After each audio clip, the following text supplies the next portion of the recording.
sana, dekat dengan Mekah, dekat dengan Kaabah lah, tak jauh lah, Misfalah. Jadi beliau lahir di sana. Macam mana boleh lahir di sana ni? Sebabnya bapa dia Abdul Rauf ni adalah, kalau zaman dulu orang panggil apa? Orang kata Syekh Haji lah, Syekh Haji, sebab dia duk bawa jemaah haji pergi ke Mekah kan. Jadi lama, jadi beliau menginap di sana, tinggal di sana di Mekah dan berkahwin, bawa isteri ke sana kan. Kemudian lahirlah anak beliau ni, Syekh Idris Al-Malbawi, merupakan anak sulung tak silap saya, di Misfalah. Misfalah ni tak jauh dengan kota Mekah lah, dengan Kaabah, dengan apa, Mekah Tower tu tak jauh lah.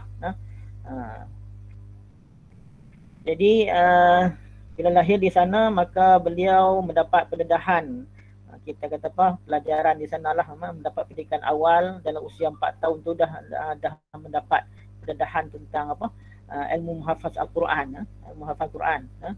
Jadi 4 tahun tu dia dah mula baca Quran, dah hafal Quran. Umur 10 tahun tu dah berjaya menghafal dengan sempurna 16 juzuk Quran. Mana memang cerdik lah ni. Kita 10 tahun dah jawab, dah jadi 5 kan. 10 tahun jadi 5 kan. Dah jadi 5 kan, 10 tahun. Betul tak?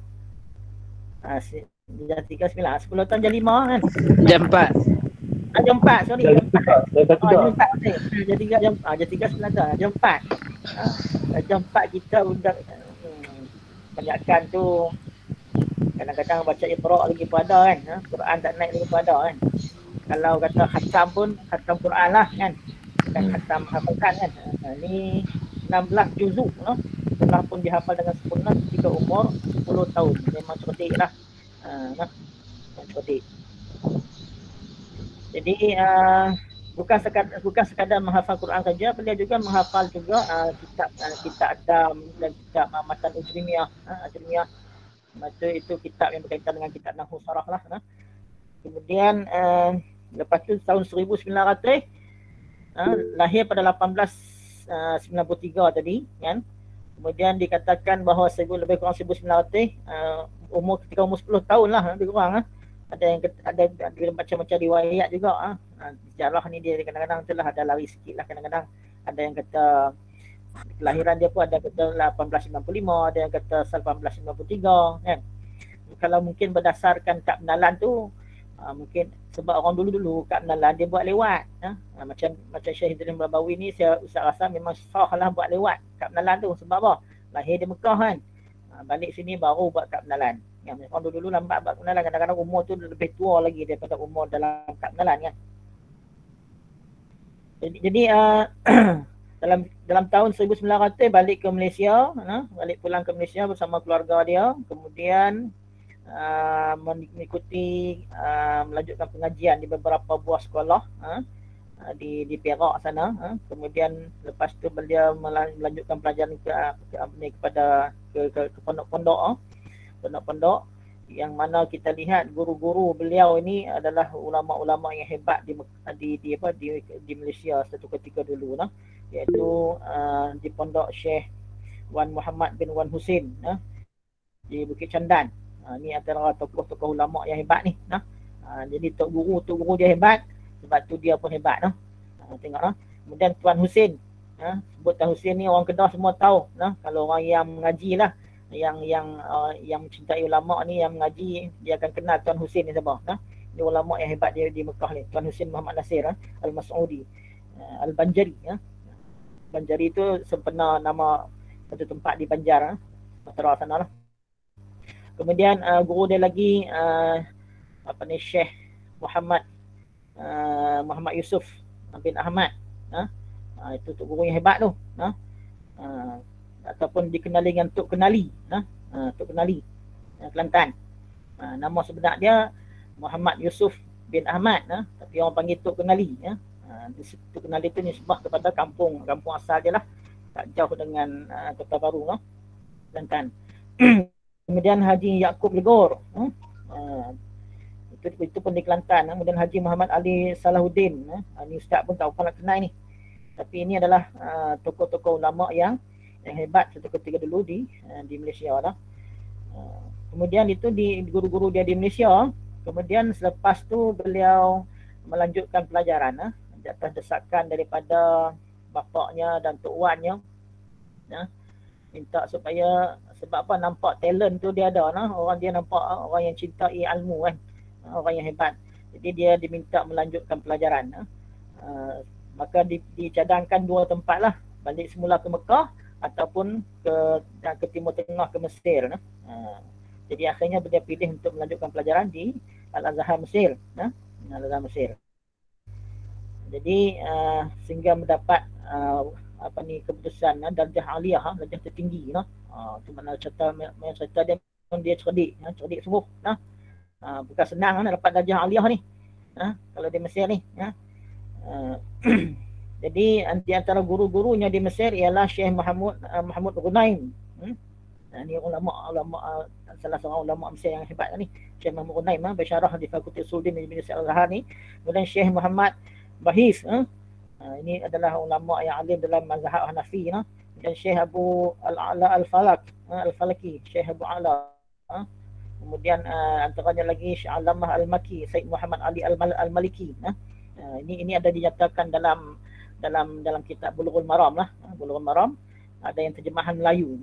Kitab Bulughul Maram tu kitab hadis juga, tapi hadis berkaitan hadis ahkam. Jadi dalam kitab tu dijelaskan bahawasanya Al-Alamah Al-Makki Syekh Muhammad Ali Al-Maliki ni adalah guru beliau juga. Jadi ramai lagi guru-guru yang lain. Dan satu yang Ustaz rasa kagum pada dia daripada awal lagi, masa duduk sekolah Arab dulu lagi, ialah bila dapat beli satu kamus, disebut kamus Al-Marbawi. Bukan senang ni. Ustaz rasa apa?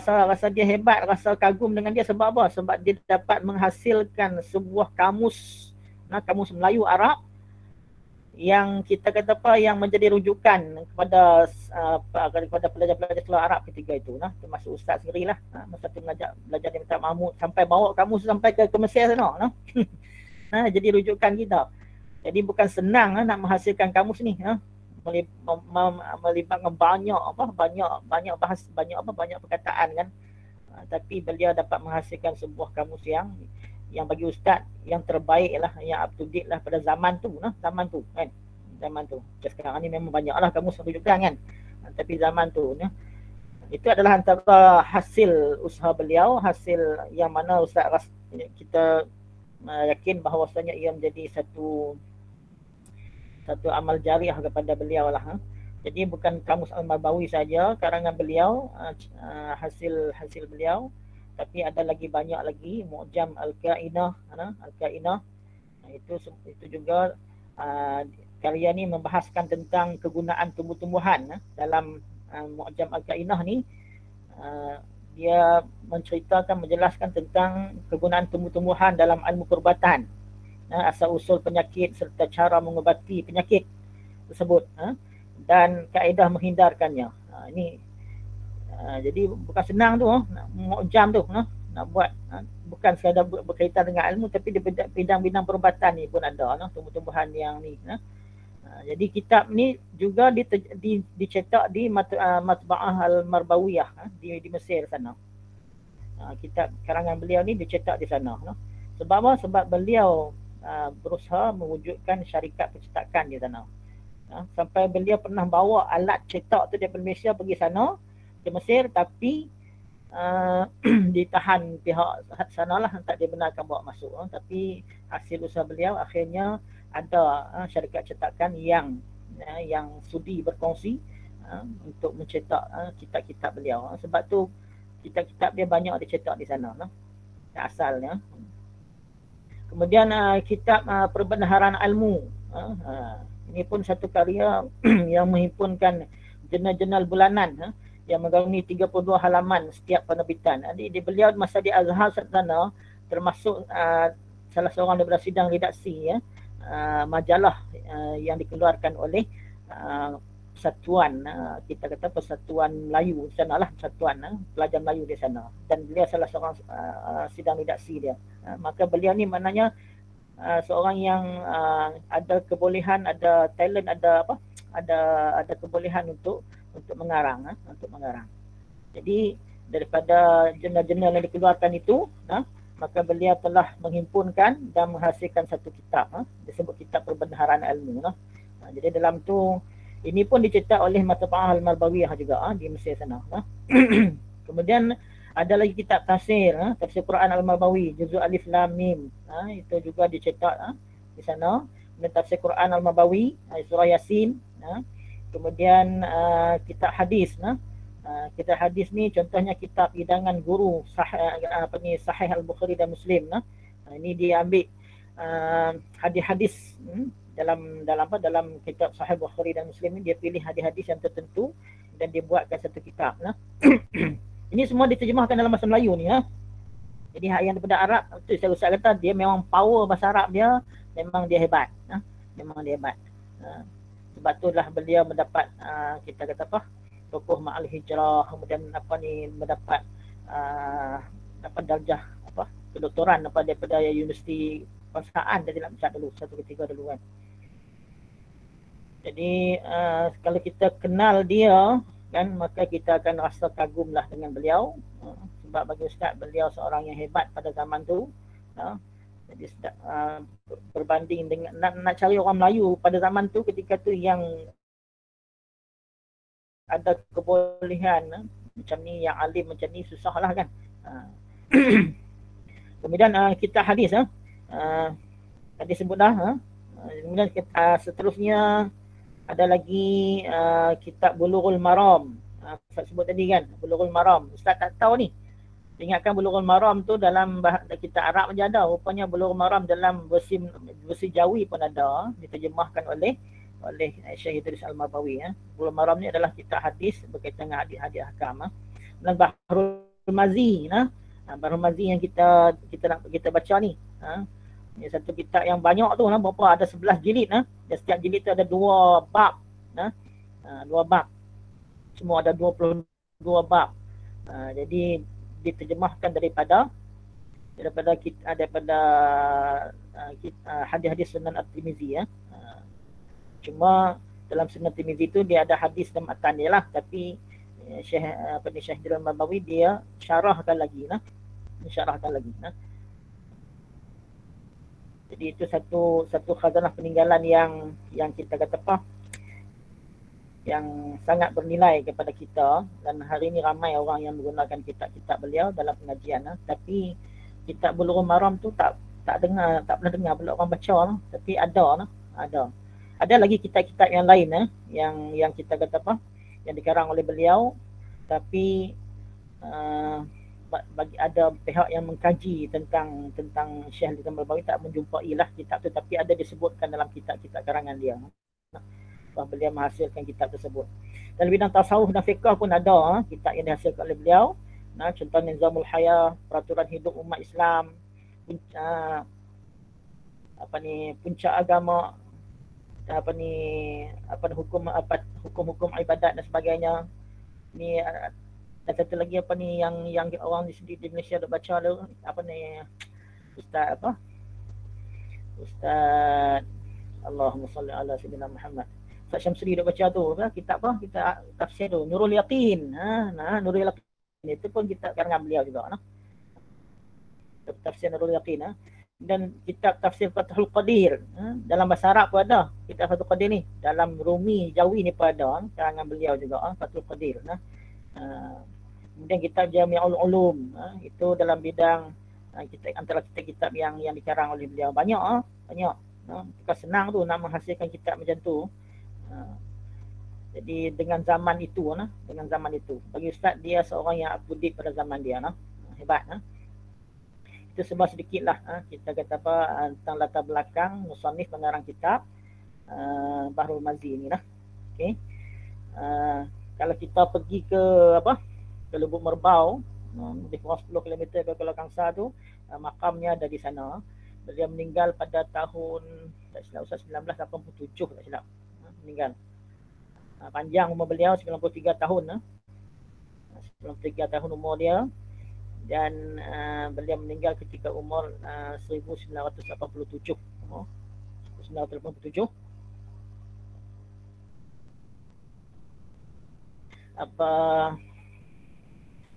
Dan beliau pernah dianugerahkan tokoh Ma'al Hijrah ke Islam, dan dianugerahkan darjah kedoktoran oleh UKM sebagai mengiktiraf kita kata apa jasa beliau, sumbangan beliau dalam bidang ya, bidang ilmu ni ya.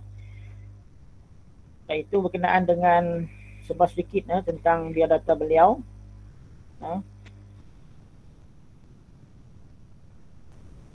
Ada siapa beli kitab ni tak?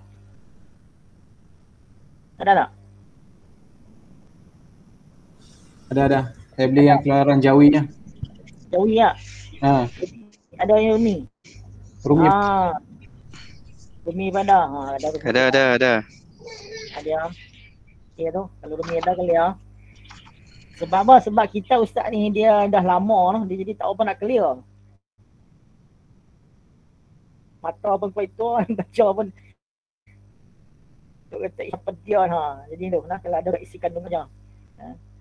Sebab hak Rumi tu daripada yang Jawi ni lah kan, daripada yang Jawi ni lah. Dan mungkin hak Rumi tu lebih baik lagi, mungkin ada kata apa, ada yang ditambah-tambah lagi yang lebih menjelaskan, lebih menerangkan. Jadi kalau ada yang Jawi tu, ambillah lah. Ada. Kalau boleh design lagi bagus.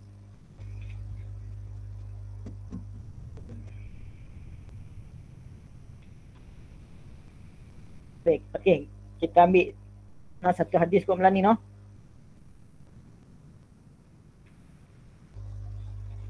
Hadis yang pertama, sebelum tu ada dijelaskan oleh di awal kitab ni disebut baik sebelum kita mulakan bacaan kitab ni, kita mulakan dengan umur kitab Al-Fatihah. A'udzubillahi minasyaitonirrajim. Bismillahirrahmanirrahim. Alhamdulillahi rabbil alamin arrahmanirrahim maliki yaumiddin. Iyyaka na'budu wa iyyaka nasta'in. Ihdinas siratal mustaqim. Siratal ladzina an'amta 'alaihim ghairil maghdubi 'alaihim waladdallin. Amin. Allahumma shalli 'ala sayyidina Muhammad wa 'ala alihi wa sahbihi wa sallim. رب اشرح لنا صدورنا ويسر لنا امورنا واحلل عقدة من لساننا ويفقهوا قولنا واجعل لنا وزيرا من اهلنا. اللهم انا نعوذ بك من علم لا ينفع، من قلب لا يخشع، من نفس لا تشبع، من دعاء لا يسمع، ونعوذ بك من هؤلاء الاربعه. ربنا لا تزغ قلوبنا بعد إذ هديتنا وهب لنا من لدنك رحمة إنك أنت الوهاب. Baik, pahala bacaan Fatihah tadi kita niatkan sedekah kepada almarhum Syekh Idris Al-Nabawi, iaitu pengarang kitab Bahrul Mazid ya.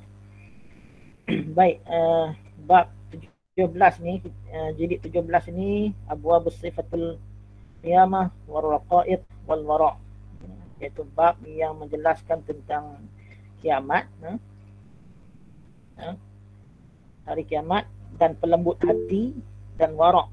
Inilah tempatnya semua hadis daripada Rasulullah sallallahu alaihi wasallam.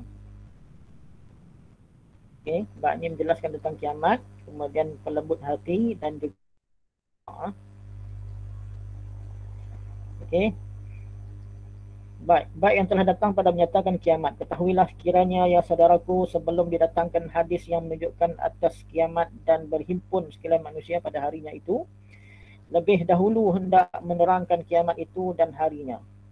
Di maknanya pengarang ni nak menerangkan tentang kiamat terlebih dahulu. Macam mana keadaan kiamat tu, suasana hari kiamat, keadaan hari kiamat tu. Sebab tu kalau kita baca nanti, kita akan jumpa dengan nama-nama hari kiamat yang banyak, yang menggambarkan tentang keadaan suasana hari kiamat. Iaitu diambil kenyataan daripada kalam Al-Ghazali dalam Ihya. Jadi maknanya pengarang kitab ini dia memetik isi-isi penting tentang kiamat ni daripada kitab Ihya Ulumuddin, bagi yang telah dihimpunkan disusun dalam karangannya daripada Quran dan hadis. Maka berkata ia, hendaklah bersedia kamu hai orang yang miskin daripada bekal akhirat. Ayat pertama ayat pertama tu pun kita rasa hendaklah bersedia kamu hai orang yang miskin daripada bekal akhirat. Itu peringatan kat kita lah ni, kita ni miskin dengan bekalan akhirat. Kita dah pulun dunia kan. Sebab ramai orang dah pulun dunia kan, dia tak pulun akhirat.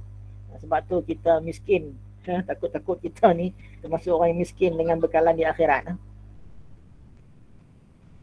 Baik, bagi bekalan hari yang besar pekerjaannya.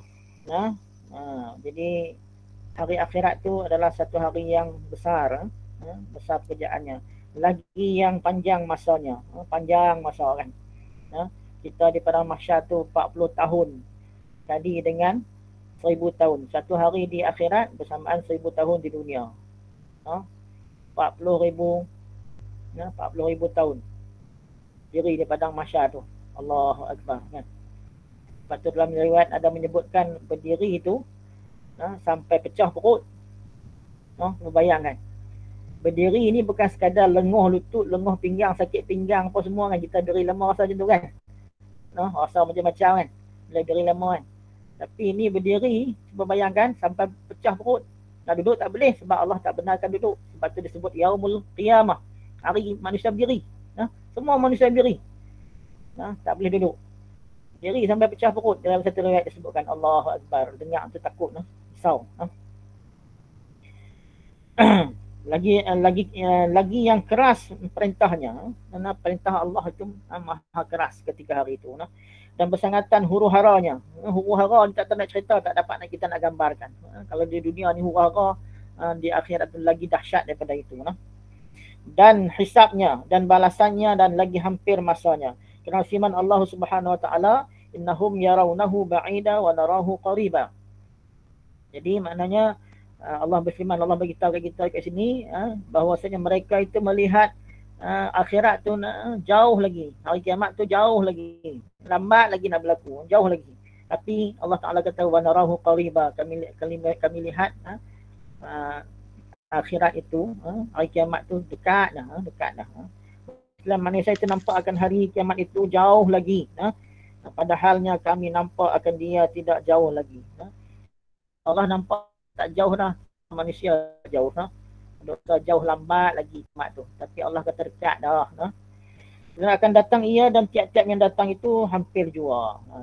Tiap-tiap benda yang datang tu maka sudah tentunya dia hampir. Makin hampir. Dia bukan makin jauh, dia makin hampir. Pada hari kiamat itulah dilihat langit dan yang telah pecah. Telah pecah belah ia dan apa dia ni? Dan bintang-bintang itu telah bertaburan dan dengan sebab goncang hari itu. Nak cerita suasana ayat akhirat itulah. Maknanya langit terpecah belah, gunung ganang berterbangan macam kapas tu. Kemudian bintang-bintang tu bertaburan dengan sebab kuatnya goncangan itu. Goncang-goncangnya. Iza zulzilatil ardu zilzalaha, kita dah baca surah tu kan. Zilzal tu gempa, gempa bumi. Bukan gempa bumi ni kiamat lah. Zilzal tu salah satu daripada nama hari kiamat juga. Kalau Arab sebut zilzal tu maksudnya gempa bumi, tapi zilzal di sini maksudnya ialah hari kiamat lah. Gempa bumi pun kita lintang pukang dah lari kan. Kelang kabut dah. Jadi yang kata apa, sampai kadang-kadang kita tak boleh nak fikir lah. Kita akan bawa dari masing-masing. Ustaz ada pengalaman tentang zilzal ni. Pasal di Mesir tu tak kuat pun, 5.6 skala Richter je. Tak kuat sangat pun. Masa tu duduk di rumah Kedah. Rumah Kedah lah. Ada kita kerajaan Kedah, kita ada beli rumah sana untuk pelajar duduk, tapi tak banyak lah. Jadi bila berlaku zilzal tu Ustaz duduk di bawah sekali. Bila berlaku gegaran tu, ingatkan ada kapal terbang ke Skyhawk apa, lalu kan gegang bangunan tu. Kelang kabut lari keluar. Yang banat pelajar perempuan ke atas tu tingkat 3, lari turun ke bawah dalam keadaan tudung pun tak pakai. Sedangkan mereka cukup jagalah aurat ni kan. Dah lepas tu baru tersedar pun berjerit naik atas balik. Tu nak cerita kata baru 5.6 skala Richter kita dah jadi kelang kabut, cempera sampai tak boleh nak fikir lah kan. Ada biasa pakai tudung pun tak pakai tudung pula kan. Mejak lah, tak ada yang telanjang. Arab memang ada setengah tu yang keluar dalam keadaan separuh bogel sebab tengah mandi. Dan ada juga bangunan yang runtuh. Dan ada yang jadi yang berhari-hari di bawah runtuhan tu lah. Jadi dalam ramai-ramai tu ada seorang yang selamat setelah beberapa hari yang kawan-kawan yang lain dah meninggal dunia. Dia kata mungkin sebab dia setelah dia sihat semula, dia pulih semula tu, wartawan tanya dia lah. Dia kata kemungkinan sebab dia selamat tu sebab apa? Sebab dia sanggup panjang umur tu mungkin sebab dia sanggup minum air kencing dia sendiri. Jadi bila dia kencing dia tak ada air. Sebab dia bila di bawah runtuhan tu mana ada air, makanan apa pun tak ada, air apa pun tak ada kan.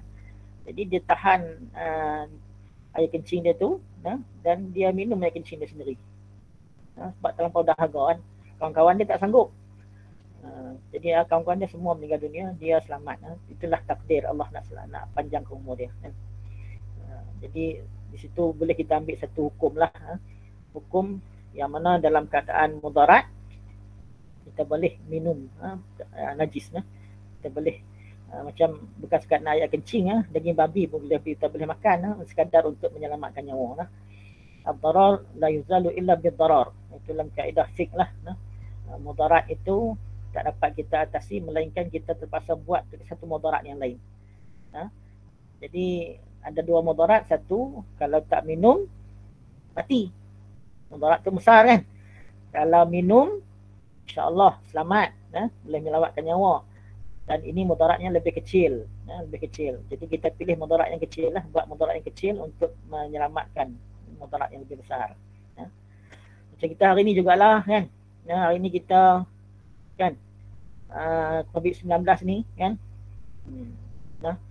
Kita tak dapat solat berjemaah, solat Jumaat berjemaah kan. Tak dapat, tak dapat buat perkara-perkara yang Allah tuntut kepada kita lah kan.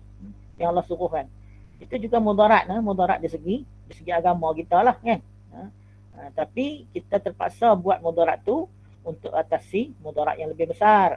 COVID ni mudaratnya mengancam nyawa kan. Itu mudarat yang besar kan.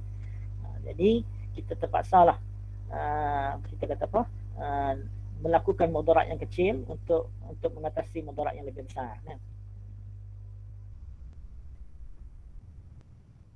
Sebab apa mudarat itu perlu diatasi lah, perlu diatasi. Sebab tu, tapi kalau macam AJK masjid, dia wajiblah kena pi.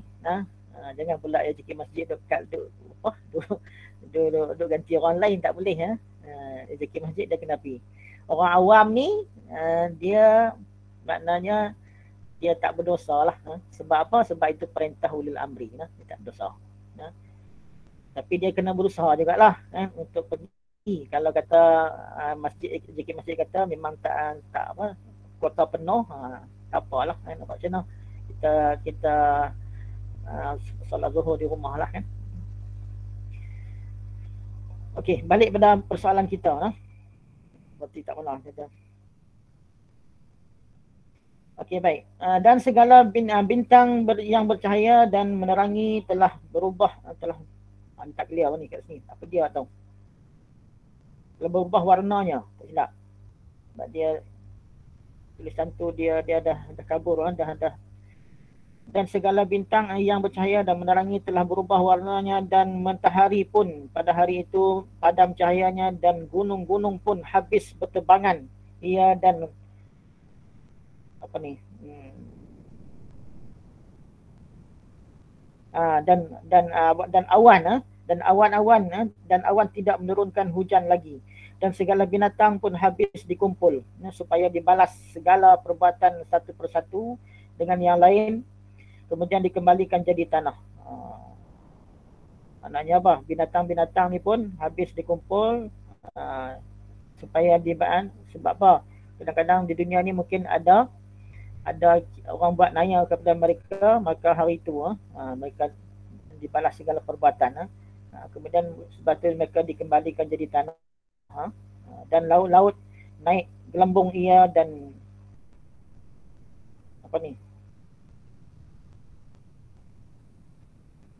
dan nyawa serta badan pada hari itu dipersatukan keduanya, dan neraka jahim dinyalakan dia dan dimarakkan dia, dan syurga dihampirkan dia kepada orang-orang mukmin.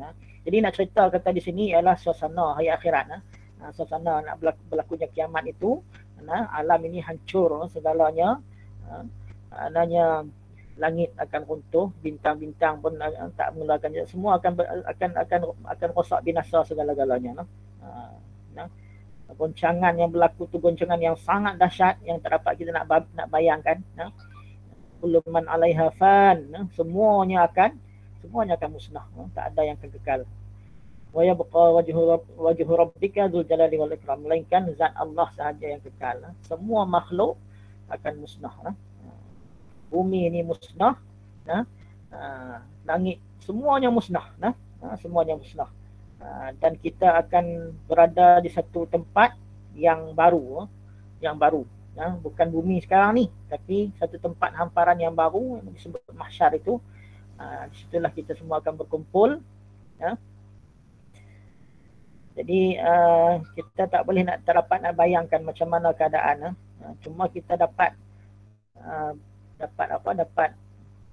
bayangan itu daripada hadis-hadis Nabi SAW yang menceritakan kepada kita tentang suasana keadaan hari kiamat. Begitu juga dengan hari-hari kiamat, nama-nama hari kiamat itu. Nama-nama hari kiamat itu juga menggambarkan pada kita suasana keadaan, supaya kita boleh ambil iktibar pengajaran. Sebab tu dalam hadis ni kita lihat ada banyak nama-nama hari kiamat yang dibincangkan.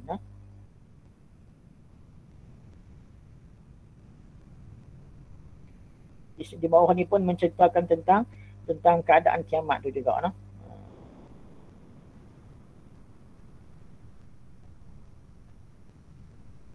Jadi semua alam ni hancur, berlaga habis, hancur, musnah, lebur. Jadi semua manusia mati.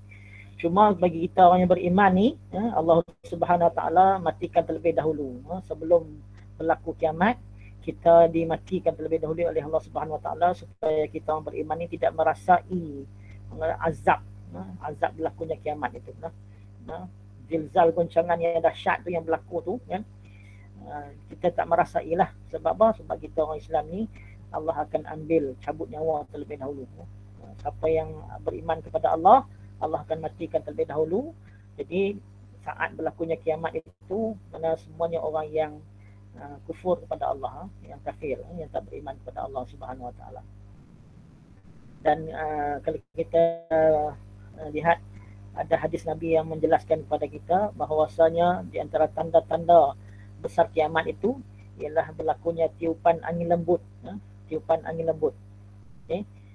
Tiupan angin lembut itu akan mematikan semua orang beriman. Itu tanda akhir kiamat. Tanda besar kiamat lah. Itu berlaku pada wallahu alam. Itu pada bila nak berlaku wallahu alam. Tapi ada pandangan mengatakan ada wallahu alam, tapi kita umat Nabi Muhammad SAW ni 1500 tahun kan. Jadi tak tahulah, kita sekarang 1400 dah kan. Wallahu alam bila nak berlaku. Tapi kalau kita tengok hari ni, semua tanda-tanda kecil tu dah berlaku dah, kan? Kalau beralajin search di internet tanda-tanda kiamat kecil, kan? Cuba baca tengok, ada tak lagi yang tak berlaku? Saya rasa semua tanda-tanda kiamat yang kecil tu dah berlaku dah. Kecuali kemunculan Imam Mahdi lah. Kemunculan Imam Mahdi lah. Imam Mahdi tu tanda kiamat kecil kan. Bila muncul dia. Bila dia keluar itu dah jadi tanda kiamat besar. Jadi tak lama dah. Kita rasa tak lama dah. Allah sebut pun kan dalam mukadimah tadi disebutkan innahum yarawnahu ba'ida wa narahu qariba, kan? Allah Taala kata manusia ni tu nampak kiamat tu lambat, jauh lagi, kan? Tapi Allah Taala kami tu maksudnya Allah lah, melihat kiamat tu dah hampir, dah dekat dah. Lagi nanti kita akan masuk pada hadis yang pertama, dan nanti kita akan jumpa disebutkan banyak nama-nama kiamat menggambarkan keadaan kiamat tersebut. Okay, kita masuk hadis yang pertama. A'udzubillahi minasyaitonir rajim. Bismillahirrahmanirrahim. An Adi bin Hatim qala Rasulullah sallallahu alaihi wasallam, ma minkum min rajulin illa sayukallimuhu rabbuhu yaumal qiyamah wa laysa bainahu wa bainahu tarjuman فينظر أيمن منه فلا يرى شيئا إلا شيئا قدمه ثم ينظر أشأم منه فلا يرى شيئا إلا شيئا قدمه ثم ينظر تلقاء وجهه فتستقبله النار قال رسول الله صلى الله عليه وسلم من استطاع منكم أن يقي وجهه حر النار ولو بشق تمرة فليفعل حديث حسن صحيح. Jadi hadis ini hadis yang diriwayatkan dari sahabat Nabi sallallahu alaihi wasallam daripada Adi bin Hatim. Adi bukan Hadi ya. Adi dan Adi kan Adi. Adi bin Hatim qala telah bersabda Rasulullah sallallahu alaihi wasallam ma minkum min rajulin illa sayukallimuhu rabbuhu yaumal qiyamah. Tiada daripada kamu daripada lelaki melainkan akan bercakap dengan dia oleh Tuhannya. Maknanya mana setiap orang di sini. Di sini sebut lelaki ya. Ma minkum min rajulin. Karena khitab ni kepada lelaki, tapi khitab ni walaupun kepada lelaki tapi sebenarnya juga kepada perempuan. Bukan kepada lelaki saja. Jadi ulama kata walaupun ditujukan kepada lelaki tapi khitab itu sebenarnya ditujukan kepada perempuan juga. Ma minkum min rajulin illa sayukallimuhu rabbuhu yaumal qiyamah. Maksudnya setiap orang daripada kita manusia ni, hamba Allah ni kan, setiap orang akan bercakap, bersoal jawab dengan Tuhan, dengan Allah Subhanahu Wa Taala pada hari kiamat nanti. Setiap orang, setiap orang kita, tidak ada siapa pun yang akan terkecuali, semuanya akan bersoal jawab, bersoal jawab, bercakap dengan Allah Subhanahu Wa Taala pada hari kiamat. Walaisa bainahu wa bainahu tarjuman. Mana tidak ada di antara kita dengan Allah tu, di antara seorang hamba tu dengan Allah tu tidak ada penterjemah ataupun jurubahasa ataupun penolong, pembantulah. Mana kita sendiri yang kena bersoal jawab dengan Allah, bercakap dengan Allah. Tidak ada siapa-siapa yang boleh bantu kita. Kalau di dunia ni kita tak pandai cakap, kita boleh minta tolong orang kan. Tapi di akhirat kita sendirilah yang kena bersoal jawab dengan Allah Subhanahu Wa Taala. Contoh macam kita hari ni kalau kita pergi jumpa buat DPA lah, yang Tuan Agong kan. Pergi jumpa dia. Kita sendiri kena cakap dengan dia. Hang gagap ke, hang apa ke, hang sendiri kena cakap. Tak boleh orang lain nak bantu. Itu di dunia di dunia kan.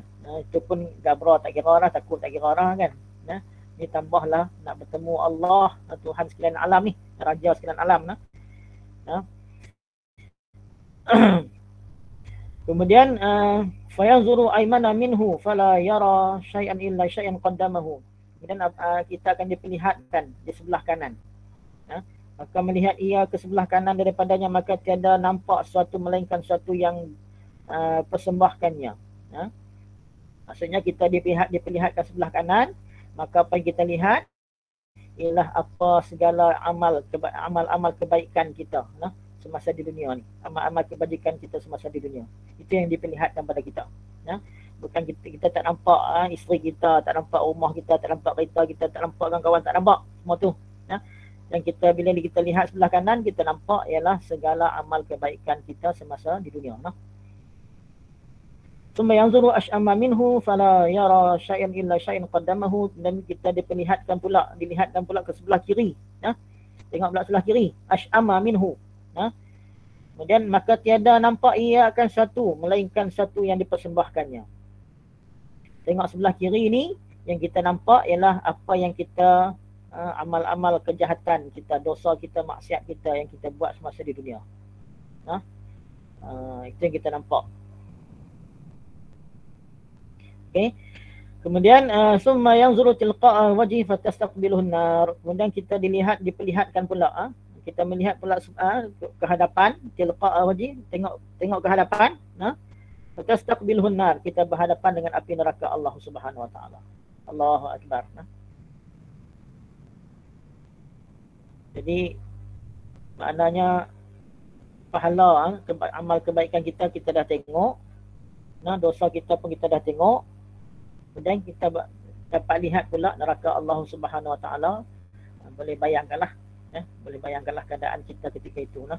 Makna kita nak dihukum ni, kita nak ditentukan nasib kita. Cuba bayangkanlah kalau kata di maknanya kalau kita di dalam dunia ni hari inilah kan, orang yang jahat ini kan, orang yang dia dibicarakan, contohnya orang yang dibicarakan kan, dipaparkan, kita kata apa, diterangkan, ditunjukkan dia punya hukuman dia tu kan. Kalau kata hukuman mati, macam mana kita rasa kan. Allahu Akbar, tak benar rasa. Dia nampak neraka ni, kita nampak neraka tu dengan jelas. Masa tu barulah kita rasa apa? Baru kita rasa yakin. Kalau masa di dunia ni tak apa nak yakin lagi kan. Tak apa nak yakin lagi. Bila sampai akhirat tu depan mata baru kata yakin. Baru yakin. Bila nampak pekikan, siksaan, api neraka yang begitu menggerunkan kan. Allahu Akbar. Na'udzubillah. Mudah-mudahan kita tak termasuk golongan yang banyak maksiat dosa, tapi golongan yang banyak amal kebajikan pahala. Kemudian qala Rasulullah sallallahu alaihi wasallam, man istata'a minkum ay yaqiya wajhahu harran nar wala bi syaqqi tamrah falyaf'al. Jadi telah bersabda Rasulullah sallallahu alaihi wasallam, man istata'a minkum, siapa yang mampu daripada yang kuasa daripada kamu bahawa memelihara mukanya akan panas neraka jikalau dengan sebelah kurma, maka hendaklah perbuat. Hadisun hasanun sahih. Jadi di sini maksudnya barang siapa yang mampu untuk memelihara wajahnya ataupun dirinya daripada panas api neraka itu walaupun dengan separuh tamar, maka hendaklah dilakukan. Maksudnya di sini Nabi SAW menganjurkan, menggalakkan kita supaya bersedekah. Walaupun sedikit, walau bisyaqqi tamrah, walaupun dengan separuh tamar. Ada sikit bagi sikit, ada banyak bagi banyak kan. Sebab apa? Sebab sedekah ini, tabarruknya sedekah ini, dia dapat memelihara diri kita daripada api neraka Allah Subhanahu Wa Taala. Penting kepada kita lah daripada api neraka Allah Subhanahu Wa Taala. Sebab tu dalam hadis yang lain yang diriwayatkan, apabila dalam Quran pun ada disebutkan kan, bila manusia itu minta untuk dikembalikan kan ke dunia, apa yang dia nak buat dulu? Dia nak buat apa? Dia nak bersedekah terlebih dahulu. Dia nak sedekah. Fa'asaddaqa wa akum minas salihin, fa'asaddaqa wa akum lan. Nak sedekah lah. Sebab apa? Sebab kelebihan sedekah itu besar. Besar kelebihan dia. Iaitu dapat memelihara kita daripada api neraka Allah Subhanahu Wa Taala. Jadi kita biasa-biasakanlah, latihkanlah diri kita untuk banyak bersedekah. Kalau ada sikit bagi sikit, kalau ada banyak bagi banyak.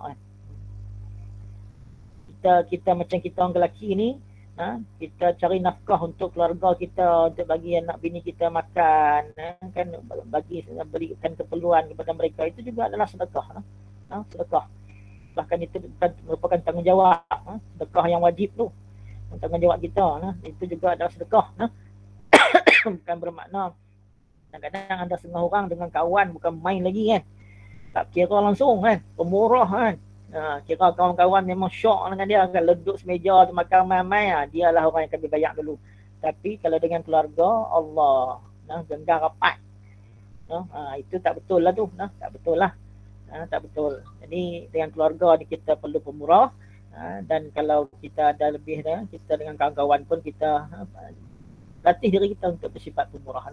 InsyaAllah tak ada orang yang miskin kerana dia bersedekah. Jadi hadis ini menjelaskan kepada kita tentang satu keadaan di hari kiamat nanti, iaitu yang mana kita semua akan bersoal jawab dengan Allah Subhanahu Wa Taala, dan kita akan diperlihatkan amalan kita pada hari itu. Amalan kebaikan kita, amal jahat kita pun akan diperlihatkan, amal kebaikan kita pun akan diperlihatkan, dan kita juga akan diperlihatkan neraka Allah Subhanahu Wa Taala.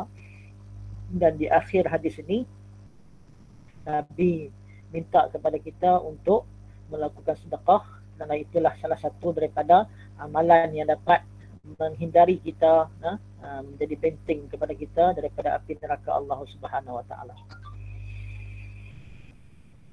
Okey.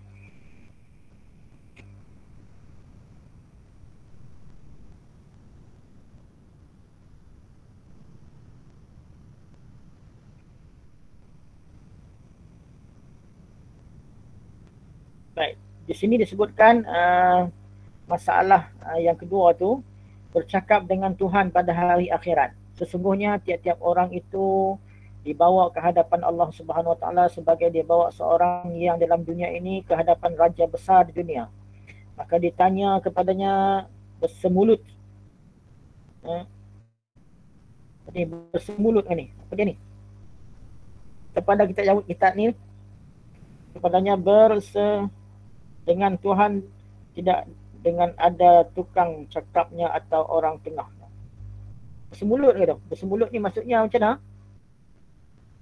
Maksudnya contoh macam mana? Bersemulut ni maksudnya dalam penuh keadaan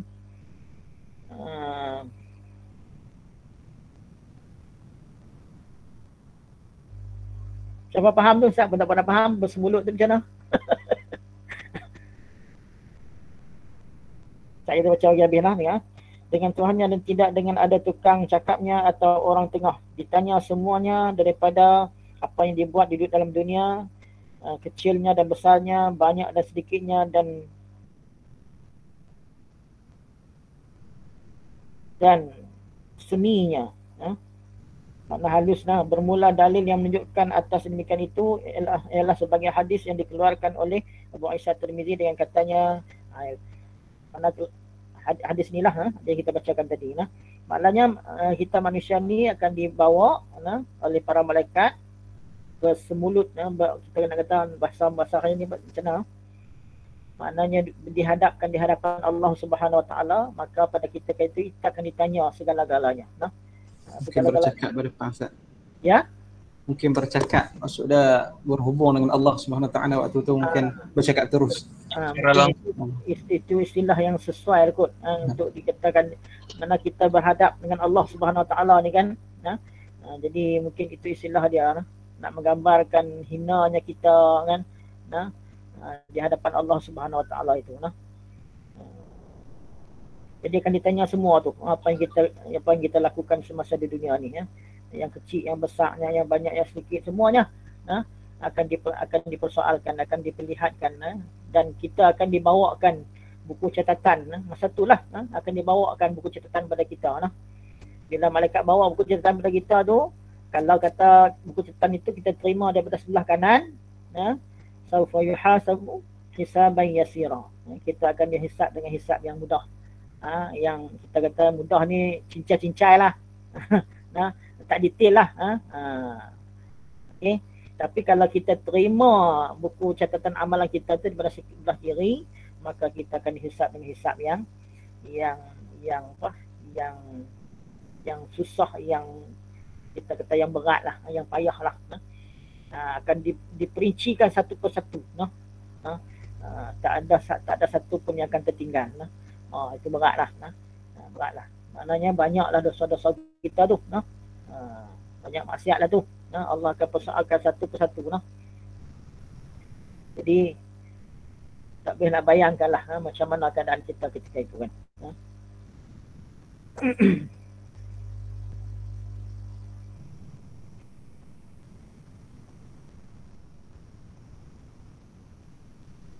Tengok di sini disebutkan di sini wa kulluhum atihi yaumal qiyamati farda. Diriwayatkan daripada seorang sahabat Nabi sallallahu alaihi wasallam namanya Adi bin Hatim radhiyallahu anhu, katanya telah bersabda Rasulullah SAW, tiada daripada sekalian kamu daripada orang-orang laki dan perempuan melainkan laki-laki akan berkata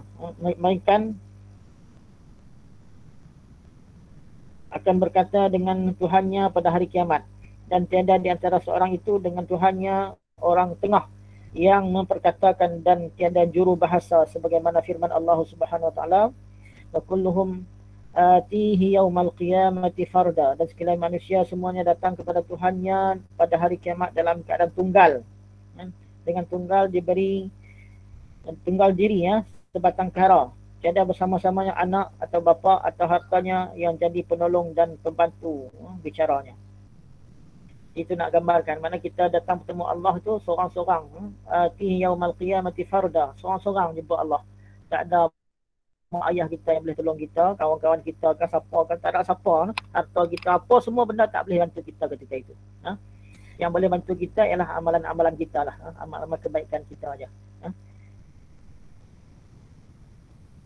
Dan sabda Nabi SAW, فَيَنْزُرُوا أَيْمَنَ مِنْهُ فَلَا يَرَى إِلَّا شَيْءٍ قَدَّ. Tadi dah baca dah hadis tu, kita tengok sebelah kanan, kita nampak segala kebaikan kita, pahala kita, tengok sebelah kiri, nampak segala kejahatan kita, dosa kita, dan tengok ke hadapan, kita berhadapan dengan neraka Allah Subhanahu Wa Taala.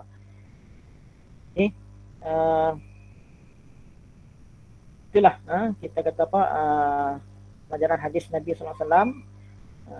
Yang penting kat sini, kita dapat bahawa hari kiamat tu macam mana keadaan dia, kita dapat sedikit gambaran, dan apa yang dapat bantu kita daripada api neraka Allah ialah iaitu sedekah kita, sedekah kita.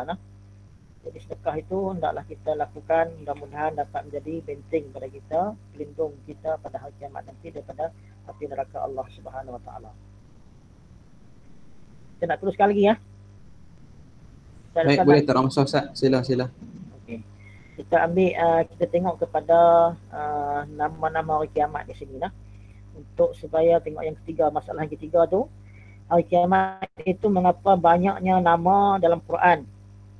Kata Imam Ghazali dalam Ihya, sebab pun dibanyakkan Allah nama hari kiamat itu supaya menjadikan ingat dan terlintas di hati akan segala maknanya. Akan jadi peringatan orang-orang itu akan hal ihwal kiamat. Itu maka mengambil pengajaran ia daripada situ bagi kuat memelihara akan diri daripada sekalian yang tersebut. Jadi di sini Imam Ghazali kata dalam Ihya, kita Ihya, sebab apa dibanyakkan nama hari kiamat tu supaya menjadi ingatan, jadi peringatan, ingatan kepada kita supaya terlintas di hati kita ni akan keadaan hari kiamat tu. Sebab apa? Sebab nama-nama hari kiamat tu menggambarkan keadaan dia, suasana dia pada hari kiamat itu. Jadi bila kita kata apa? Kita baca tu nama hari kiamat tu, maka kita tahu dah, kita dapat tahu keadaan macam mana. Dia macam-macam nama-nama hari kiamat menggambarkan macam-macam keadaan suasana di hari akhirat nanti, hari kiamat tu. Baik, maka di sini sekarang dihimpunkan segala nama hari kiamat. Maka yang lebih masyhurnya dalam Quran bernama Yaumul Qiyamah. Yaumul Qiyamah. Sebab dinamakan dia dengan yang demikian kerana melengkapinya atas menerangkan haru biru kiamat itu dan kehebatan baginya. Dan menerangkan isbatan yang bangkit dari kubur.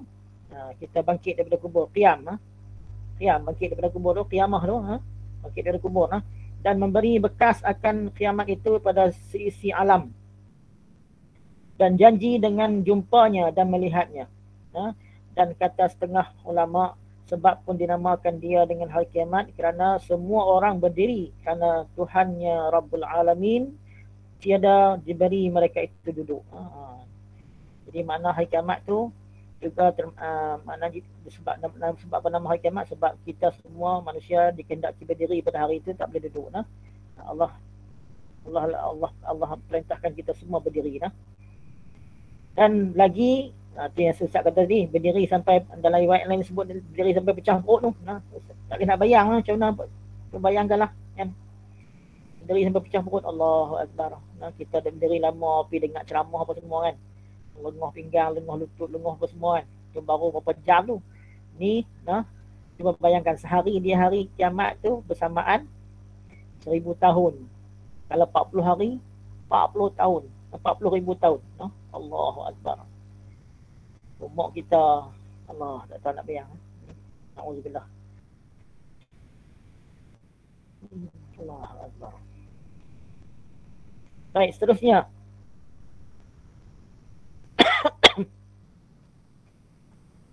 Dan lagi bernama ia Yaumul Hasrah. Yaumul Hasrah artinya hari kesesalan. Sebab pun bernama demikian itu kerana orang-orang semuanya sesal mereka itu padanya. Maka orang yang berbuat jahat sesal atas kejahatannya, dan orang yang berbuat baik sesal akan sedikit kebajikannya. Mana Yaumul Hasrah ni hari sesal. Semua manusia menyesal. Tak buat jahat, confirm dah menyesal. Hak yang buat baik dia pun sesal juga. Sebab apa? Sebab tak buat pada tahap yang maksimal kan. Dalam berbuat kebaikan tu dia lara kan. Dia lupa pada Allah kan. Jangan kata ni kadang-kadang sembahyang lupa pada Allah kan. Jadi makna kita tak buat semaksimal mungkin. Sebab tu orang yang buat baik ni pun dia rasa menyesal. Dia rasa menyesal. Dia rasa silap lah. Pasal apa lah aku masa muda tak tuntut ilmu. Pasal lah aku tak buat. Tak buat solat ibadah sunat ni bagi banyak sikit. Jadi dia sesal lah. Sesal sebab apa? Sebab dia tak buat kebaikan tu kepada pada satu tahap yang sepatutnya. Yang sepatutnya dia buat kan. Kan? Yang jahat tu, yang buat jahat dah tentulah sesal. Menyesal tak sudah. Sesal pada ketika itu tidak ada manfaat kebaikannya. Bukan jangan kata di akhirat nanti, di dunia ni pun kadang-kadang kita rasa menyesal dah kan. Kadang-kadang rasa menyesal, kadang-kadang kita duk lara banyak kan. Balik-balik teringat, aku ni tadi lara banyak. Silap lah. Menyesal. Tapi dah benar dah berlalu dah, tak boleh nak patah balik dah kan. Itu di dunia kita rasa lah kan. Nanti di akhirat nanti lagi-lagi lah kita akan merasainya. Kesesalan yang tak ada kesudahan. Okay. Kemudian Yaumun Nadamah, artinya hari kebebalan. Yaumun Nadamah. Nadamah ni pun penyesalan, bebal. Dia nak kata je bebal, menyesal jugalah. Hari kebebalan. Sebab bernama yang demikian itu kerana bebal atas luput daripadanya segala amal yang soleh. Saya salah tadi lah, menyesal silapnya. Dia dah beratih. Dia dah meratih. Sebab apa? Sebab kelalaian dia, kealpaan dia masa di dunia. Sebab apalah aku tak buat ni? Sebab apa aku tak buat ni? Sebab apa aku tak banyak bersedekah? Sebab apa? Dia dah bebal. Duk meratih, duk bebal dengan kesilapan dia, kebodohan dia masa di dunia. Itu maksudnya Yaum Nadamah. Dia salah juga, salah.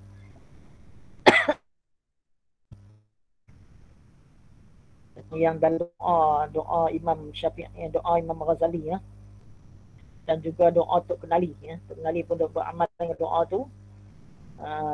Imam Ghazali pun beramal dengan doa tu. Doa yang dalam doa tu ada sebut yaumul qiyamah macam dalam doa lupa dah. Allah lupa dah baca tapi lupa lah. Dia nak ambil dia tengah tu dia lupa. Ada doa kalau siapa yang doa dia Allahumma inna nas'aluka min ni'mati tamamaha wa min as-sihhati dawamaha wa min ar-rahmati shumulaha wa min al-'afiyati husulaha wa min al-'aishi arghadahu wa min al-'umri as'adahu wa min al-ihsani at-tamma wa min al-in'ami 'amma min al-fadli a'zaba. Allahumma kun lana wa la takun 'alaina. Allahumma khtim bi sa'adati ajalana wa haqq bi ziyadati amalana wa qurb bil 'afiyati quduna wa asalana waj'al fi rahmatika masirana wa ma'alana wa subba sijala 'afika 'ala dhunina wa munna 'alaina bi islahi 'uyubina waj'al at-taqwa zadana wa fi dinika jihadan wa 'alayka tawakkulana wa 'timadana wa thabbitna 'ala nahjil istiqamah wa 'izna fid dunya min mujibatin nadamati yaumil qiyamah. Itu doa tu. Kita minta supaya kita ni tidak menyesal pada hari akhirat. Dalam doa Imam Ghazali ataupun doa Tok Kenali juga disebut ada perkataan itu. Ada kita minta supaya kita tidak menyesal pada hari kiamat nanti lah. Siapa kalau rajin, kalau hafal doa tu amalkan baguslah. Dia doa yang menghimpunkan banyak perkara yang kita manusia perlu dalam kehidupan dunia dan akhirat ini. Okey. Kemudian nama dan bernama Yaumul Muhasabah. Artinya hari berkira-kira, hari hisab. Hari kita dihisab, dihitung yang pasti disempurnakannya dan apa yang orang yang pasti sempurnakannya baginya. Bahkan mereka itu berkira-kira padanya akan amal mereka itu atas sedikit dan banyaknya. Pakat dok kira amalan. Dok kira amalan aku dok kira amalan aku. Pakat dok kira amalan. Hari kita hisab, kita berkira-kira, kita menghitung amalan-amalan kita. mana, nah, kejahatan kita banyak mana, nah, masa tu baru nak hitung, baru nak muhasabah, nah. Baru nak muhasabah. Adik. Tak, balik kuliah. Tak, nah. Ya. Balik dengan anak murid babah. Nah. Adik tak gitu. Okey, kemudian seterusnya dan bernamanya Yaumul Masa'alah. Yaumul Masa'alah. Masailah. Artinya hari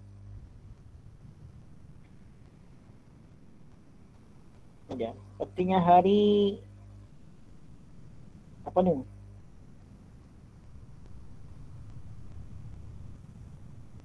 Coba ni jelas tak? Tanya menanya. Hari apa?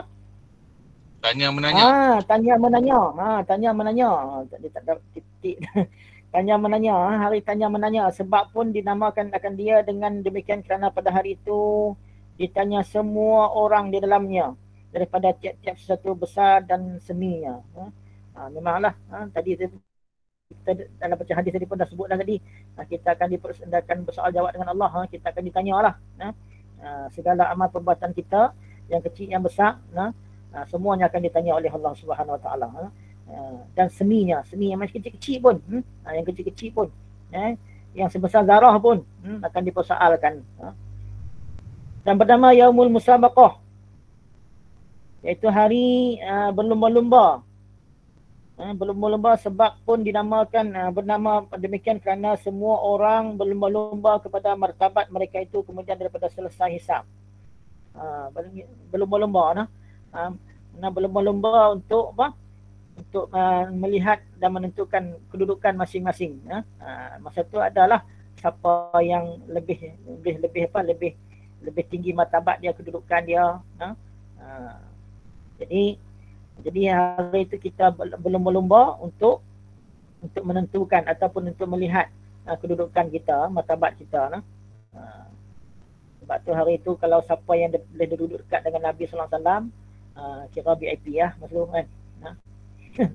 VIP kalau di dunia ni kita boleh duduk sebelah dia Tuan Agong, itu kira memang VIP tu kan. Jadi sebab tu di dunia ni kita banyak-banyaklah berselawat kepada Nabi sallallahu alaihi wasallam. Sebab antara hadis Nabi sallallahu alaihi wasallam menyebutkan bahawasanya orang yang paling banyak berselawat dengan Nabi itu, orang tu akan dekat dengan Nabi sallallahu alaihi wasallam. Jadi banyak-banyak berselawat, dan di antaranya lagi kita perlu jaga akhlak kita kan. Dalam hadis Nabi juga disebutkan bahawasanya orang yang dekat dengan Nabi itu orang yang baik akhlak dia kan. Inna min ahabbikum ilayya wa aqrabikum minni majalisan yaumal qiyamah ahasinukum akhlaqah. Nabi kata sesungguhnya orang yang paling aku sukai, paling aku cintai dan paling dekat kedudukannya dengan aku pada hari akhirat nanti ialah mereka yang baik akhlaknya. Jadi akhlak itu adalah perkara yang perlu kita jaga. Bila kita Muslim, kita wajib jaga akhlak. Dan akhlak itu juga yang akan paling memberatkan timbangan kita pada hari akhirat nanti. Memang dalam hadis Nabi sebut wa min syai'in asqala fi mizanil mu'min yaumal qiyamah min husnil khuluq.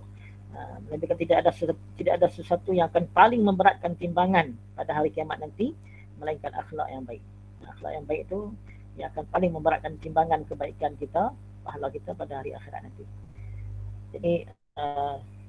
Jadi kalau kita di dunia kita jaga akhlak, selawat dengan Nabi sallallahu alaihi wasallam, insya-Allah lah martabat kedudukan kita mulia di sisi Allah Subhanahu wa taala. Kita boleh jadi VIP lah, Allah boleh jadi VIP lah. Sebab Nabi kata orang lain inna min ahabbikum ilayya wa aqrabikum itu maksudnya paling hampir dengan aku. Siapa dia? Ahasinukum akhlaqah. Orang yang akhlaknya baik. Kemudian Yaumul Munaqashah. Munaqashah pun nama hari kiamat juga. Kita dah sebut munaqashah kan. Orang yang ambil PhD tu dia ada hari Viva dah. Viva tu maksudnya munaqashah lah. Munaqashah.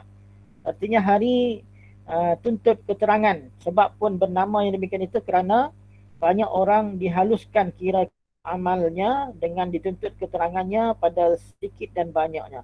dan bernama maknanya hari itu hari kita kita diminta untuk terangkan untuk bagi penerangan, bagi sebab, bagi hujah, bagi apa semua tu, macam Bible, macam Naqasyah lah kan, macam tu lah, analoginya macam tu lah.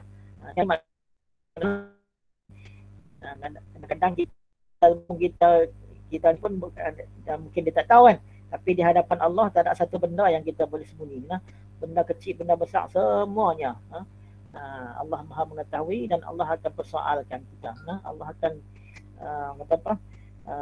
tuntut keterangan daripada kita atas segala amal perbuatan kita masa di dunia ni. Sebab tu disebut Yaumul Munaqasyah. Munaqasyah nak menggambarkan hari kiamat tu keadaan tu macam tu. Banyak nama-nama hari kiamat ni. Dan bernama Yaumul Munafasah. Artinya hari berlawan lebih. Sebab pun bernama demikian kerana pada hari itu banyak orang ada berlawan lebih dan berlawan, betul ya, berlawan lebih. Jadi Yaumul Munafasah, mana belum berlumba pakat berlumba.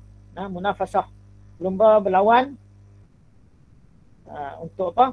Untuk kedudukan darjat, darjat salah itulah. Orang-orang baik ni pun kan, dia akan berlumba-lumba untuk mendapatkan darjat kedudukan dia.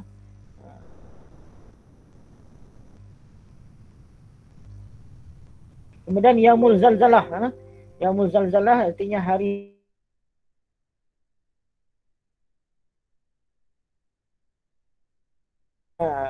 itu juga nama hari kiamat, Yaumul Zalzalah. Kita dah baca dalam surah Idza Zulzilatil Ardu Zilzalaha tu, hari gempa, hari bergoncang bumi ni, bergoncang alam ini.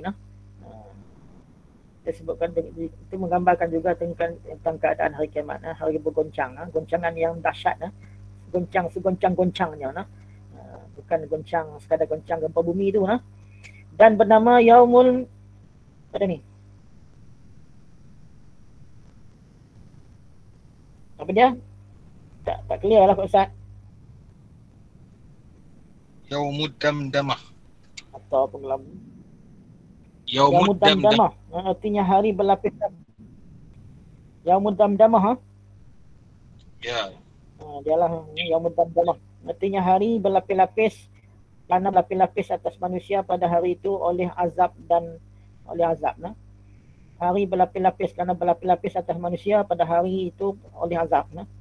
Jadi mereka yang kena azab ni memanglah berlapis-lapis duduk dalam neraka tu. Berlapis-lapis. Dan neraka pun ada tingkatan-tingkatan dia. Duduk dalam tu tak ada nak selesa lah. Duduk kena azab kan, berlapis-lapis, bertindak-tindak, bertindak-tindih semua. Kemudian Yaumul Sa'iqah, artinya hari pengsan, kerana pengsan mereka itu yang dalam langit dan bumi. Habis manusia, jadi pengsan habis. Kemudian bernama juga Yaumul Waqi'ah. Ni kita dah sebut surah Waqi'ah ni kan. Itu juga nama hari kiamat. Hari gempar, kerana padanya jatuh huru-hara dan gempar yang bersangatan oleh azab dan siksa. Yaumul Waqi'ah. Dan Yaumul Qari'ah, ini pun dalam surah Al-Qari'ah tu, artinya gaduh. Gaduh kerana pada berlakunya terkejut dan gempar orang dengan sebab runtuh langit dan pecah belah bumi. Dan itu semua menggambarkan keadaan hari kiamat. Dan juga bernama Yaumul Rajifah, artinya hari gementar, kerana dalamnya berlaku hal yang memberi gentar dan gementar semua orang dan memberi goncang semua benda. Memang takutnya kita tahulah, takut tahap yang tak tahu kita tak dapat nak gambarkan. Gementar, takut yang bersangatan. Dan bernama Yaumul Radifah. Yaumul Radifah artinya hari berturut-turut dan berikut kerana tiup sangkakala. Yang kedua berturut-turut dengan tiupan sangkakala yang pertama. Berturut-turut, hari berturut-turut. Jadi sangkakala tu yang pertama, kemudian seterusnya diikuti dengan sangkakala yang kedua. Dan bernama juga Yaumul artinya hari celaka, kerana orang ada yang banyak dapat celaka padanya dengan sebab bala dan azab dan bernama ini juga sebut hari celaka, Yaumud Dahiyah. Memang ramai orang dapat celaka. Kita boleh bayanglah di dunia hari ini pun manusia semua lebih kurang 7 bilion dan hak ni lah, hak ni 7 bilion kan. Yang beriman lebih kurang 2 bilion. Selebihnya tak beriman kan. Tak beriman kepada Allah. Orang Islam lebih kurang 2 bilion ya kan. Bakinya semua 7 bilion. Jadi 5 bilion lagi tu tak beriman pada Allah Subhanahu Wa Taala. Jadi yang tu confirm dah kena azab lah. Hari celaka bagi mereka lah. Jadi kalau orang dia macam ni ya. Orang yang tak beriman kepada Allah ni, orang kafir ni kan, Allah memang tolak mereka masuk neraka dah kan. Tak ada bicara dah apa tu. Tak ada nak tanya, nak soal jawab dah kan. Kemudian orang yang beriman bertakwa pada Allah ni pula, yang tak ada dosa ni kan, Allah akan masukkan ke syurga kan. Hak yang ada buat dosa, ada buat baik ni, ni akan dibicarakan ni. Akan dibicarakan. Sebab apa? Sebab banyak dosa dia. Ada dosa dia, ada kebaikan dia. Kalau orang yang dosa langsung tak ada kebaikan aja, pahala aja. Itu terus masuk syurga lah kan.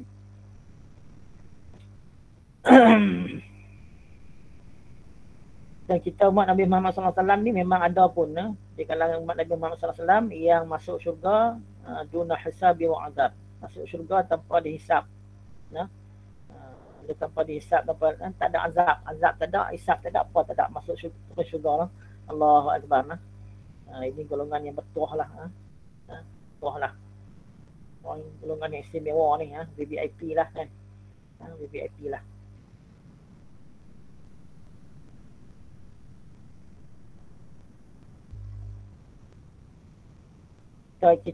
Kita jadi umat Nabi Muhammad SAW ni banyak keistimewaan sebenarnya. Sangat banyak keistimewaan. Jadi kalau kita pandai gunakan keistimewaan itu, maka insya-Allah kita dapat banyak kebaikan lah. Berbanding umat lain, kita akan dibicara dulu kan. Kita akan masuk syurga dulu kan. Banyak kelebihan kita ni. Pada hari akhirat nanti Nabi akan bagi syafaat kan. Okey baik. Seterusnya banyak ini. Nak habiskan kan nak berhenti dulu. Berapa dah? 10:49 dah. Pukul 11 kita berhenti kot. Sebab banyak lagi yang mana hari kiamat ni. Ada 6 muka surat. Ada 6 line. 6 line.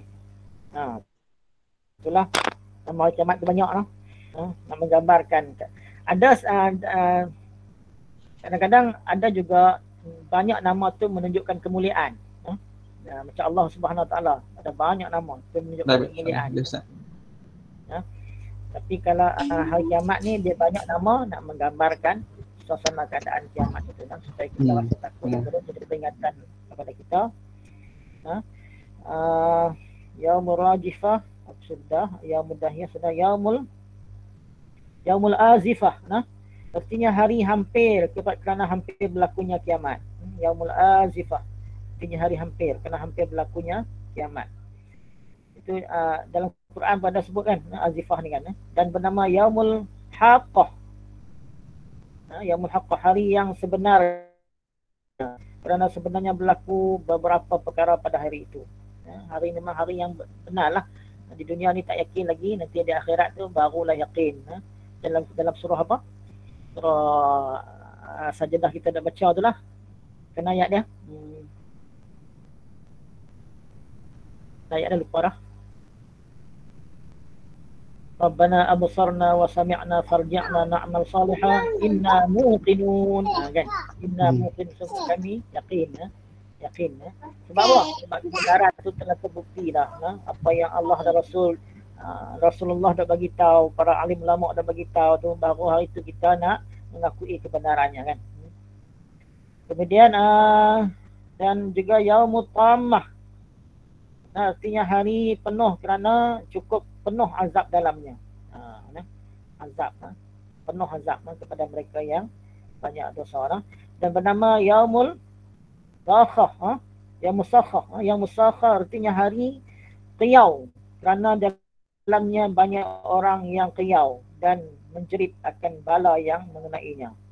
Qiyau ni orang kata orang kata qiyau kalau orang KL kata menangislah. Jerit-jerit qiyau. Qiyau bukan qiyau yang biasa-biasa ni, qiyau yang tahap rabah ni. Sebab apa? Sebab dosa-dosa yang dilakukannya, bala-bala yang Allah timpakan kepada mereka atas dosa-dosa mereka. Kemudian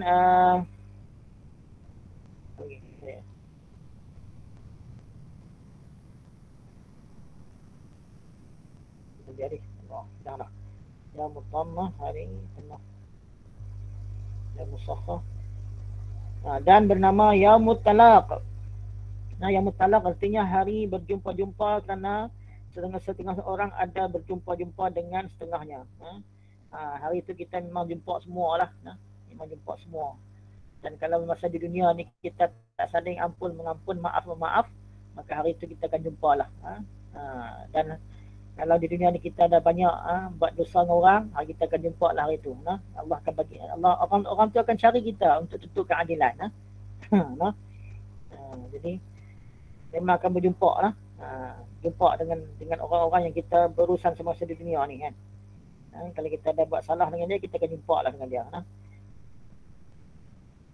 Yang bernama Yaumul Firaq, artinya hari bercerai-cerai, kerana berlaku pada hari itu beberapa banyak manusia bercerai setengahnya dengan kekasihnya. Hari kita memang hari Yaumul Firaq. Bila berlaku kiamat tu memanglah berpecah, berselera habis berpecah. Kita akan terpisah dengan orang-orang yang kita sayangi semua. Dan bernama juga Yaumut Tanad, artinya hari seru menyeru, kerana pada hari itu berseru-seru setengah manusia dengan setengahnya, dan sangat gempar hal mereka itu. Pakat seru, hang seru aku suruh hang.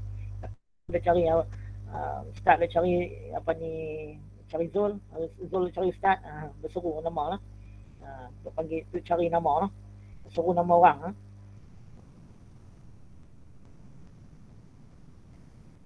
Kemudian hari seru menyeru, pakat seru, pakat panggil. Hang panggil aku panggil hang, hang suruh aku suruh hang. Dan berjumpa Yaumul Hisab, artinya hari berkira-kira, kerana pada hari itu masa berkira amal ibadat dan lainnya yang diperbuat dalam dunia ini, maka dibalas sekira-kira amalnya. Yaumul Hisab tu dengar lah, Yaumul Hisab tu. Kemudian Yaumul Ma'ab, artinya hari kembali, kerana manusia semuanya pada hari itu kembali kepada Allah atau kembali pada salah satu daripada syurga atau neraka. Sama ada ke syurga atau ke neraka. Dan bernama juga Yaumul Azab, ini artinya hari siksa dan dera, kerana pada hari itu berlaku macam-macam siksa dan dera yang pedih-pedih ke atas manusia dengan kadar maksiat yang diperbuat mereka itu. Dan juga bernama Yaumul Firar, artinya hari lari, kerana manusia pada hari itu lari ia daripada saudaranya dan ibunya dan bapaknya. Lari, maknanya kita tu berpisah, kita lari sehingga kita terpisah dengan mak ayah kita. Orang-orang yang kita sayangi itu kita terpisah kita, antara kita dengan mereka. Kita sebab apa? Sebab masing-masing berlari. Jadi punya dahsyatnya kiamat tu kan, pakat berlari sampai tinggalkan orang-orang yang kita sayangi. Dan bernama juga Yaumul Qarar, iaitu artinya hari ketetapan, kerana pada hari itu ditetapkan dan ditentukan tinggal dalam syurga atau tinggal dalam neraka. Yaumul Qarar, hari ketetapan, dan ditetapkan sama ada syurga atau neraka. Dan bernama juga Yaumul Liqa, artinya hari jumpa, kerana pada hari itu manusia berjumpa dengan Tuhannya. Dan juga bernama Yaumul Baqa, artinya hari kekal, kerana pada hari itu semua manusia tetap atas hal yang ditentukan padanya. Kekal lah, hari itu hari yang kekal selama-lamanya. Tak adalah. Dan bernama juga Yaumul Qadha, artinya hari selesai, kerana pada hari itu berselesai di dalamnya dan lulus apa pekerjaan yang ditakdirkan. Allah tentukan.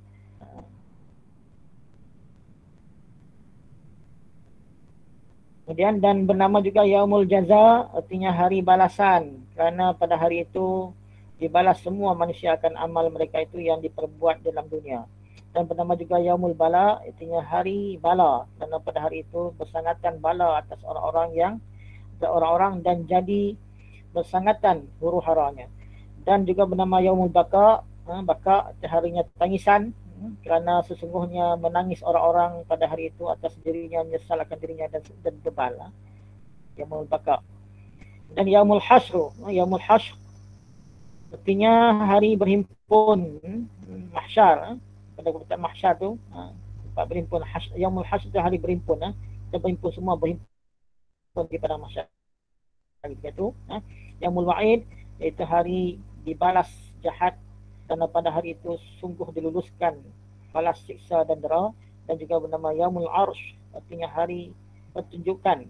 Yaumul Arad, bukan Arsh, Arad, pertunjukannya Arad. Yaumul Arad artinya hari pertunjukan, kerana pada hari itu ditunjukkan semua amal tiap-tiap seseorang manusia atas Allah Subhanahu Wa Taala. Yang tadi Ustaz sebut ma'arad, ma'arad kitab, ma'arad pameran, pertunjukan. Yaumul Arad ni pertunjukan, dipamerkan, ditunjukkan semua amal-amal kita masa ketika itu. Kemudian seterusnya, dan bernama ia Yaumul Aradil Akbar, artinya hari pertunjukan besar, yang besar, pertunjukan pameran yang besar, pameran hebat, besar. Kalau kita pameran kitab Mesir tu, Ma'arad kitab tu besar tu, seluruh tempat satu dunia kan. Semua buku satu dunia ada kat situ kan. Ni bukan Ma'arad kitab, ni Ma'arad amalan kita . Kemudian dan bernama Yaumul Wazan, artinya hari bertimbangan, kerana pada hari itu ditimbang dalamnya semua amal manusia dengan neraca. Dan bernama Yaumul Haq, artinya hari mustahak, kerana pada hari itu tentu mustahak azab, mustahak dapat pahala. Maksudnya mustahak tu maksudnya di sini dia ambil bahasa Arab, mustahak. Maksudnya hari kita berhak untuk mendapat, sama ada pahala ataupun azab, syurga ataupun azab, azab ataupun pahala. Atau dapat diketahui hakikat segala perkara yang dikerjakan dalam dunia. Itu juga masuk Yaumul Haq, hari kebenaran. Hari yang maknanya kebenaran itu akan nampak pada hari itu. Kalau kata kita buat dosa, nampaklah kebenaran itu. Buat benda yang kebajikan, nampaklah kebenaran dia. Jadi itulah keadaannya. Dan bernama juga Yaumul Hakam, artinya hari hukum, kerana pada hari itu Allah Ta'ala hukumkan dengan adilnya. Tiada siapa mengubah dan membatal akan hukumnya. Hari yang Allah hukum dengan seadil-adilnya, hari ketentuan hukum. Dan bernama juga Yaumul Fasl, Yaumul Fasl artinya hari perceraian, kerana pada hari itu dihukumkan bercerai, penyudahan antara orang yang berbuat baik dan orang yang berbuat jahat. Dan juga bernama Yaumul Jam'i, artinya hari himpun, kerana pada hari itu dihimpun semua manusia yang dahulunya dan yang akhirnya. Semua manusia akan dihimpunkan. Pada zaman Nabi Adam AS sampailah kita umat Nabi maksudnya yang akhir zaman ni semua akan dihimpunkan. Dan banyak mana wallahu alam.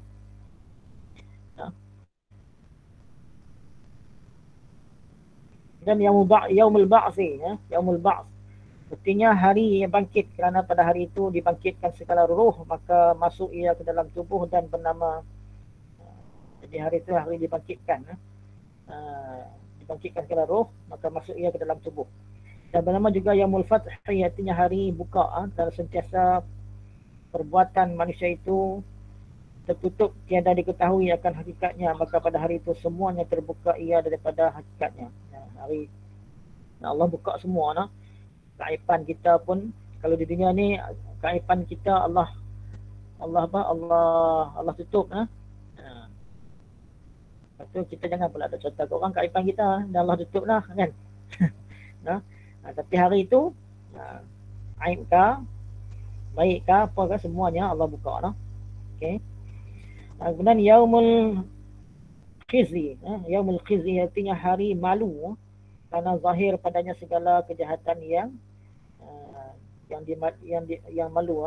Mana benda-benda yang malu, yang memalukan, yang maibkan itu dizahirkan ketika itu, maka kita semua akan malu. Maka zahir keaiban itu akan jadi dua, akan jadi dera juga.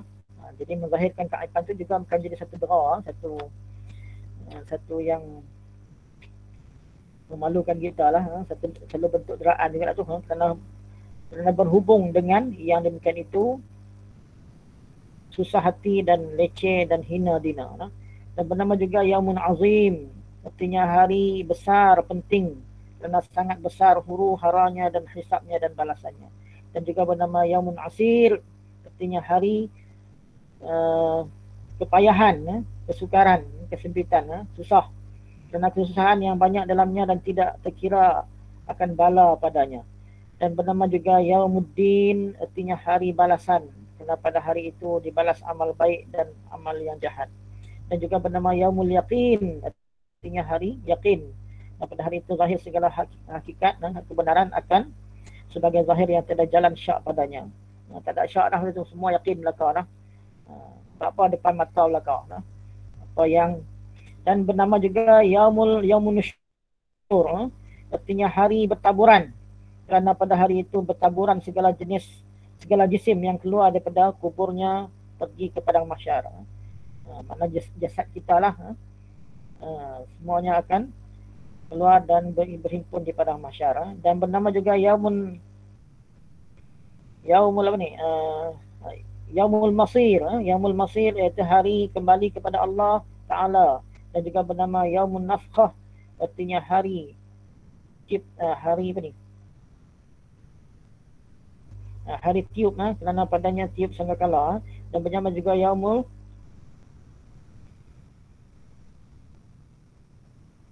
Yaumus Sahih, apa ni? Apa dia? Yaumus Sayhah. Yaumus Sayhah, artinya hari tempit, kerana Allah Ta'ala menyeru Israfil pada tiup sangkakala yang pertama bahawa dipanjangkan yang dalam dan dilanjutkannya pada, maka tiada dapat, tiada penat ia. Dan maksudnya di sini ialah malaikat Israfil menyiapkan sangkakala yang pertama, kemudian dipanjangkannya dan dilanjutkannya, maka tiada penat ia. Memanglah malaikat penat pun melaksanakan hukum perintah Allah. Dan bernama Yaumur Rajfah, iaitu hari gempar, kerana pada hari itu jadi bersengatan, gempar dan jadi bergementar padanya gunung-gunung dan bumi. Dan bernama juga Yaumur Rajah. Betul? Ya. Yaumur Rujjah. Yaumur Rujjah, hari bergoncang, kerana bergoncang padanya oleh bumi dengan isi-isinya. Maka kesana kemari orang-orang di atas belakangnya. Dan juga nama Yaumul apa satu lagi? Tak kira arah bawah. Yaumul Zajrah. Yaumul Zajrah, artinya hari sergah. Sergah. Ya. Kerana bahawa malaikat menyergah dalamnya akan segala orang yang derhaka dan orang yang berdosa. Orang yang memang malaikat tak layan elok lah. Layanan bukan layanan elok lah. Dia kena sergah, kena apa semua, kena thinking apa semua lah. Sebab apa? Sebab dosa kesalahan kita lah. Malaikat. Kemudian Yaumus Sakrah, artinya hari mabuk, kerana mabuk dalamnya segala akal oleh sebab hari birunya. Hari itu macam orang mabuk. Walaupun sebenarnya tak mabuk, tapi macam mabuk. Dan bernama juga Yaumul Faz'a. Yaumul Faz'i artinya hari terkejut, kerana barang yang mengenai bagi mereka itu dalamnya daripada ketakutan dan kejut hati. Dan bernama juga Yaumul Jaz'i, hari susah hati, kerana barang yang mengenainya bagi orang-orang yang dalamnya yang hari susah hati. Banyak nama ni. Yaumul Muntaha, hari penyudahan, kerana pada yang habis pekerjaan kepada Allah SWT. Dan Yaumul Ma'wa, hari kembali ya kepada syurga atau kepada neraka. Dan bernama yaumul miqat, artinya hari waktu, iaitu qadar daripada masa yang ditentukan ya bagi apa yang pekerjaan. Yaumul mi'ad artinya hari janji ya, yaumul mi'ad. Dan yaumul mirsad artinya hari pemerhatian. Banyak nama, sangat banyak nama. Kita berhenti kat dulu. Ada apa lagi? Ada sikit lagi. Kita sambung esok lah. Berapa? Belah dah. Nah, kita berhenti sekat yaumul mirsad, artinya hari pemerhatian, kena padanya pemerhati dan mengintaikan apa yang didapatnya daripada pahala dan dera. Nah. Jadi itu semua bila kita tahu, kita sebut tu, kita tahu maksud dia, nah, maka kita dapat gambaran lah keadaan hari kiamat itu macam mana. Nah. Dan mudah-mudahan itu jadi peringatan kepada kita, nah, bahawasanya kiamat itu macam-macam keadaan. Nah. Dan ulama kata alam ni kan, alam roh kan lebih mudah daripada alam dunia. Nah, kita nak ke alam yang lebih susah, semakin daripada roh, alam roh tu lebih mudah. Nah, masuk alam rahim. Lepas tu kita lahir ke dunia. Dunia lebih suka daripada alam dalam perut mak kita tu. Nah.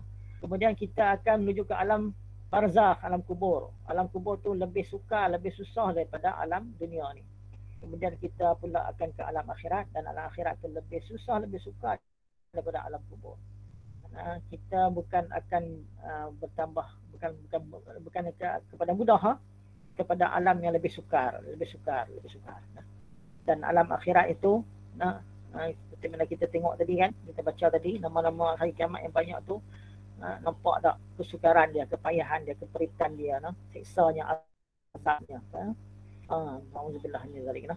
Sebab tu kita semasa di dunia ni kita buatlah perkara-perkara yang menguntungkan kita di akhirat nanti. Sebab tu hidup di dunia ni kena bermatlamatkan akhirat. Nah, matlamat kita akhirat, nah. Kita kena kata apa, set di minda kita, hidup aku matlamat akhirat. Nah, kalau matlamat dunia, beratlah. Nah, kita berikan dunia, akhirat kita abaikan, nanti kita di sana kita akan lebih susah lah. Wallahu alam. Nah, ini saya rasa kat tu saja. Minta maaf atas segala kekurangan. Nah, atas segala kekurangan dan kesilapan. Ada juga kesilapan, baca-baca tu ada silap. Rasa macam ada silap lah. Kalau ada silap tu tolong beritahu lah. Nah. Jangan ni tengok tak apa. Nah, tak ada masalah. Jangan duk risau.